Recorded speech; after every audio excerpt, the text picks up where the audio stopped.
Kebun Raya Cibodas tutup pukul 5.30 sore atau setengah 6 lah. Jadi pada waktu tersebut area sekitar sudah steril dari pengunjung.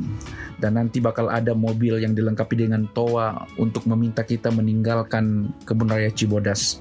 Ya mungkin bahasa kasarnya diusir lah gitu loh. Kecuali ada dari kalian yang sewa villa atau staycation di area Cibodas itu, ya lain lagi masalahnya. Saya tidak dapat informasi ini karena saat itu durasinya tidak cukup dan sudah keburu pulang. Karena memang pada saat itu memang buat piknik doang gitu loh teman-teman. Di kesempatan berikutnya akan saya buatkan video yang cukup lengkap informasinya agar bisa sebagai pertimbangan buat teman-teman semua jika ingin bermain ke Kebun Raya Cibodas.